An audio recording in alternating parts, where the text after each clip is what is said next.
नमस्कार दोस्तों, मेरा नाम है संकित। तो फिर से आपका वेलकम है एक मेरी न्यू वीडियो में। तो आज जो हम बात करने वाले हैं वो करने वाले हैं इम्पीडेंस के ऊपर कि एक्चुअल में इम्पीडेंस होता क्या है। तो आपको बता दूं मैं कि इम्पीडेंस जो होता है वो एक तरीके का हेल्थी वैल्यू होता है। मदरबोर्ड में जितने भी हमारे सेक्शन होते हैं हमें प्रत्येक सेक्शन का इम्पीडेंस लेना पड़ता है कि एक्चुअल में उस सेक्शन की कंडीशन क्या है, उसी के हिसाब से हम बोर्ड को डायग्नोस करते हैं। तो होता क्या है कि हमारे पास बोर्ड आता है, हम डायरेक्ट वोल्टेज इन करने लगते हैं, मतलब डालने लगते हैं। तो उसमें सेक्शन शॉर्ट होने का डर रहता है, जिससे हमें उससे पहले इम्पीडेंस चेक करने से पहले उस सेक्शन का पता कर लेना चाहिए कि उसकी हेल्थ क्या है। ठीक है। तो मेरे पास जैसे बोर्ड है, मैं इसका इम्पीडेंस चेक करके दिखाता हूँ आपको। तो इम्पीडेंस चेक करने के लिए आपको क्या करना है, मल्टीमीटर को आपको डायोड मोड पर सेट कर लेना है, यहाँ पर या बजर मोड पर सेट कर लेना आपको। ठीक है। सेट करने के बाद आपके पास मल्टीमीटर के दो प्रोब हैं। तो एक प्रोब को आपको ग्राउंड पर चेक रखना है, रेड प्रोब को इम्पीडेंस लेने के लिए रेड प्रोब को आपको ग्राउंड पर रखना है। मैं दिखाता हूँ आपको। जैसे मेरे पास ये रेड प्रोब है और एक ब्लैक प्रोब है, तो मैं क्या करूँगा, इस रेड प्रोब को ग्राउंड करूँगा और ब्लैक से इम्पीडेंस चेक करूँगा। वैसे तो आप रेड को भी इम्पीडेंस चेक करने के लिए यूज कर सकते हो और ब्लैक को भी ग्राउंड कर सकते हो, लेकिन अगर आपको अच्छी तरीके से इम्पीडेंस चेक करना है तो आप रेड प्रोब को ग्राउंड पर और ब्लैक से आप इम्पीडेंस चेक कर सकते हो। ठीक है।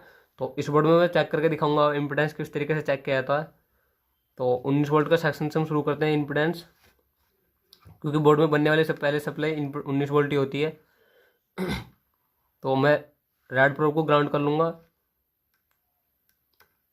और ब्लैक से यहाँ पर इम्पीडेंस चेक करूँगा।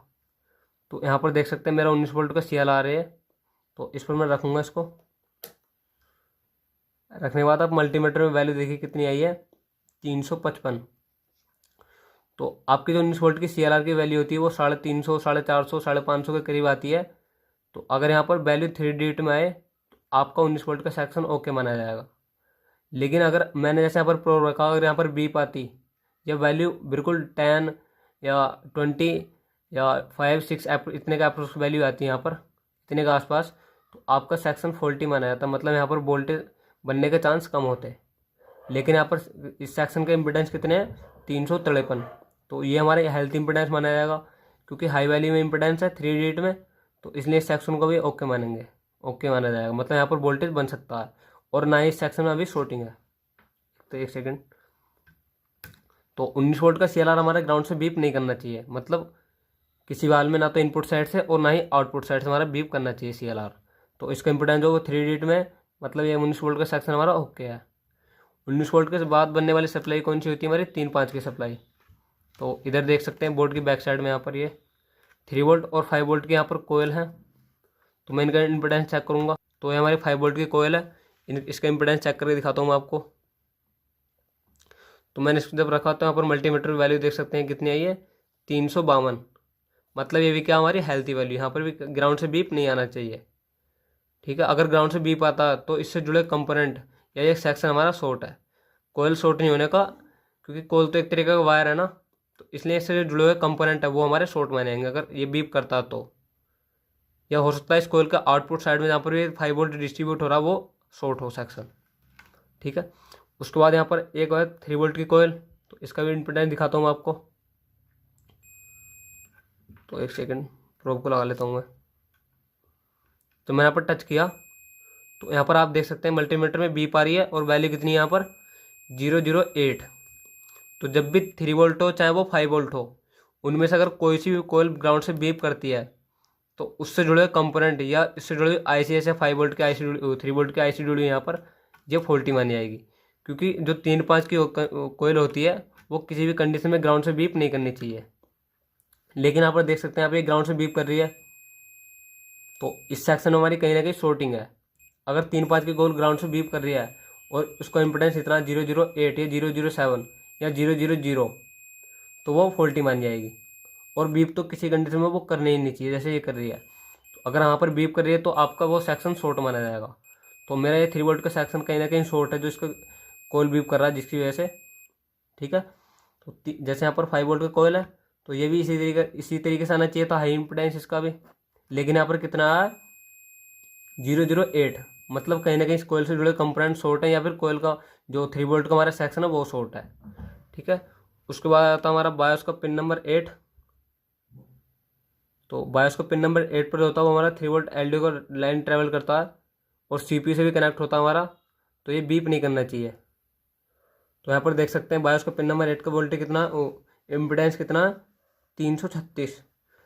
तो पिन नंबर 8 पर भी हमारा हाई इम्पिडेंस आना चाहिए, जैसे यहाँ पर आ रहा है, तो ये भी हमारा ओके माना जाएगा। अगर यहाँ पर भी लो आता या बीप करता हो तो ये हमारी जो इससे जुड़ी हुई लाइन है वो फॉल्टी मानी जाती, बायोस से जुड़ी हुई जो कंपोनेंट है वो फॉल्टी माने जाते हैं। ठीक है, तो इससे ये जुड़ा होता है बायोस हमारा सीपीयू के से भी कम्युनिकेट करता हो और आईओ से भी। तो अगर इसकी पिन नंबर 8 बीप करती तो हमारे सीपीयू आईओ में से कोई ना कोई फॉल्ट होता, या फिर हो सकता था हमारी 3 वोल्ट की एलडीओ लाइन में ही शॉर्टिंग होती। ठीक है, तो बायोस का पिन नंबर 8 हमारा हेल्थी है बिल्कुल, देख सकते हैं यहाँ पर।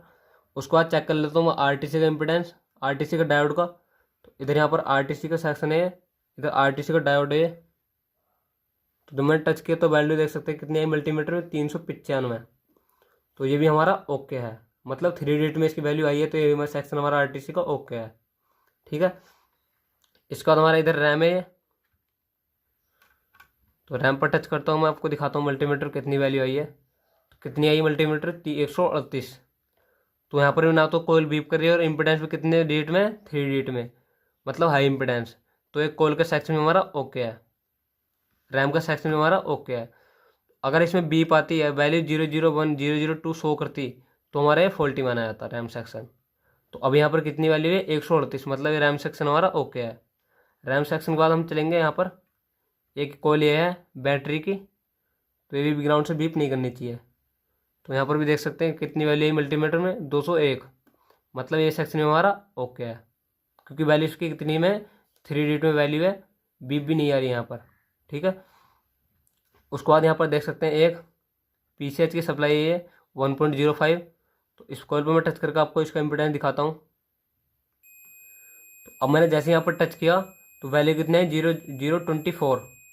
तो अभी मैंने बताया था कि आपको कि जो भी कॉइल ग्राउंड से बीप करे या उसकी वैल्यू 2 डिजिट में है तो वो फॉल्टी माना जाएगा। तो अब मैं इसको फॉल्टी मानना चाहिए नहीं, तो मैं इस कॉइल को फॉल्टी नहीं मानूंगा, मतलब ये जो सेक्शन है इसको फॉल्टी नहीं मानूंगा। तो अभी फॉल्टी क्यों नहीं मानूंगा, क्योंकि ये किसके साथ कनेक्ट है, सीपीयू के अंदर जो पीसीएच है उसके साथ कनेक्ट है।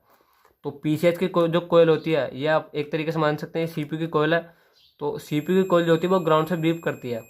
अब ग्राउंड से बीप क्यों करती है, क्योंकि उसका कारण होता है कि जो हमारा सीपीयू होता है वो लो वोल्टेज और हाई एम्पेयर पर काम करता है। तो सीपीयू को चाहिए होता है वो लो वोल्टेज चाहिए होता है और एम्पेयर हाई चाहिए होता है, जिसकी वजह से जो इसके पास के कंपोनेंट होते हैं, ये जो इसकी कोयल्स होती हैं, यहाँ पर लो कनेक्टिविटी होती है, जिसकी वजह से ग्राउंड से बीप करता है, जैसे कि यहाँ पर कर रहा है। लेकिन इसकी भी शर्त है एक, कि यहाँ पर 0 नहीं आना चाहिए, ना तो 000, ना 001, ना 002। अगर 001 या 002 या 003 भी आता है तो हमारा सीपीयू का सेक्शन वो फॉल्टी माना जाएगा, पीसीएच का सेक्शन। तो यहाँ पर कितना आ रहा, 24। तो यहाँ पर थोड़ा मतलब 10 डिजिट से ऊपर है ना, तो ये हेल्थी माना जाएगा। बेसिकली बीप कर रहा है तो अभी हम इसको हेल्थी मानेंगे। ठीक है, उसके बाद आता है इधर सीपीयू की कोर वोल्टेज। तो कोर को भी दिखाता हूँ मैं आपको। तो जो कोर वोल्टेज होती है वो भी सीपीयू को सप्लाई देने का काम करती है। तो यहाँ पर भी बीप कर रहा है, मतलब ये कहीं ना कहीं सीपीयू की कोर वोल्टेज है। तो सीपीयू की कोर वोल्टेज होती है वो भी हमारी सीपीयू के साथ बीप करती है, ग्राउंड के साथ इम्पिडेंस लेते हुए। तो यहाँ पर भी 001 या 002 या फिर 00 नहीं आना चाहिए। अगर वो 000 या 001 या 002 आता तो हमारा कहीं ना कहीं सीपीयू या इस कोयल से जुड़े जो कंपोनेंट है आईसी या मोस्फेट वो शॉर्ट माने जाते हैं, जब वो सेक्शन फॉल्टी माना जाता। ठीक है, तो अब यहाँ पर वैल्यू कितनी है, 90। तो 10 से ऊपर है ना, तो इसलिए ये हेल्थी माना जाएगा। उसके बाद इसके साइड में ग्राफिक्स की कोयल सीपीयू की, तो ये भी देख सकते हैं यहाँ पर कितना इंपोर्टेंस है, 35। तो यहाँ पर भी 00 नहीं है, ना ही 001, ना ही 002, कितना 10 डिजिट से ऊपर है, 35। तो ये भी सेक्शन हमारा ओके माना जाएगा। ठीक है, लेकिन अगर सीपीयू की कोई भी कोयल हो, चाहे वो पीसीएच की हो चाहे वो सीपीयू की हो, अगर वो बीप करती है तो उस सेक्शन में जुड़े हुए कंपोनेंट है या खुद सीपीयू हमारा फॉल्टी माना जाएगा, अगर वहाँ पर 000 आता है तो। उसके बाद यहाँ पर एक रेगुलेटर है 1.8 वोल्ट का, तो ये भी बीप नहीं करना चाहिए। तो इसका इम्पिडेंस कितना देखो, 346, 345। तो यहाँ पर भी कितना 3 डिजिट में है और हाई इम्पिडेंस है।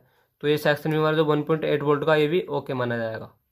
ठीक है, उसके बाद आता हमारा छोटा सा एक रेगुलेटर यहाँ पर 1.5 वोल्ट का, तो ये भी बीप नहीं करना चाहिए।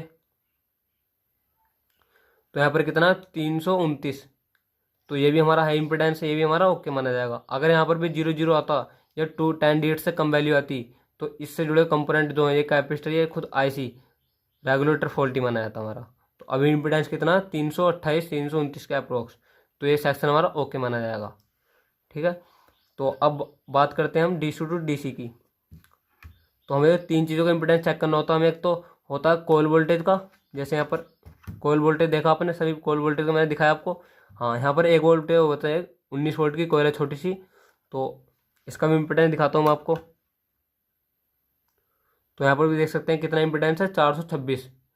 तो ये भी हमारा कोयल जो 19 वोल्ट का, वो भी ठीक है।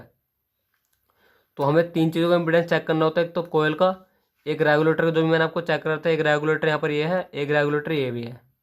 रेगुलेटर के बाद हमें कोयल का चेक कर लिया, रेगुलेटर का चेक कर लिया, उसके बाद हमें चेक करना होता है कन्वर्जन वोल्टेज का, मतलब DC टू DC, जो 3-5 का DC टू DC होता है। तो जैसे यहाँ पर ये एक कन्वर्जन वोल्टेज की IC लगी हुई है 3-5 के, तो यहाँ पर 5 वोल्ट का कोयल का कन्वर्जन है। तो यहाँ पर वैल्यू कितनी है इसकी, 372, मतलब ये कितना 3 DHz में, और इम्पिडेंस कितना है इसका, हाई। तो ये भी हमारा ओके माना जाएगा। इधर ये है 3 वोल्ट का, तो यहाँ पर चेक कराता हूँ मैं आपको। तो यहाँ पर देख सकते हैं कितना है, यहाँ पर 004। तो यहाँ पर भी इसकी तरह हाई आना चाहिए था। तो जब इसकी कोयल भी बीप करे तो ये भी बीप कर रहा, तो कहीं ना कहीं जो 3 वोल्ट की कोयल हमारी, उससे जुड़े जो भी कंपोनेंट है या उस 3 वोल्ट के सेक्शन में कहीं ना कहीं शॉर्टिंग है। जैसे यहाँ पर दिखा रहा 004, तो अगर इसका इम्पिडेंस इस तरीके से आता 371, तो वो हेल्थी माना जाता। लेकिन यहाँ पर कितना आ रहा है, 004, तो ये ग्राउंड से बीप नहीं करनी चाहिए। तो इस सेक्शन में कहीं ना कहीं शॉर्टिंग है हमारी। ठीक है, उसके बाद हमारा और तो इम्पिडेंस नहीं है इसमें। तो इस तरीके से आपको बोर्ड का इम्पिडेंस लेना मदरबोर्ड में, चाहे वो इंटेल को बोर्ड हो, चाहे वो AMD को, चाहे वो पेंटियम को हो, उसमें डायरेक्ट पावर इंजेक्ट नहीं करनी है आपको, पहले उसका इम्पिडेंस लेना है, ताकि उससे जुड़े जो कंपोनेंट कोयल्स हैं या रेगुलेटर्स हैं या फिर DC टू DC हैं, उनकी आपको हेल्थ पता चल सके। ठीक है, तो आई होप आपको वीडियो पसंद आई होगी। मिलते हैं आपको नेक्स्ट वीडियो में। तो अगर आपको कोई डाउट हो तो आप कमेंट में पूछ सकते हैं हमसे। ठीक है, मिलते हैं आपको नेक्स्ट वीडियो में, तब तक के लिए थैंक यू।